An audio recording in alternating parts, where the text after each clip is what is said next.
Manjummel boys படத்தில் use பண்ண குணா படத்தில் வர கண்மணி பாட்டு ஹிட் ஆகி ட்ரெண்ட் ஆகி இப்போ குணா படமே ரீரிலீஸ் ஆக போகுது.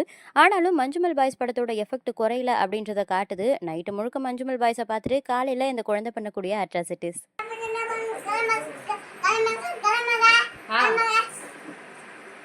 காப்பாத்துங்க சீக்கிரம்.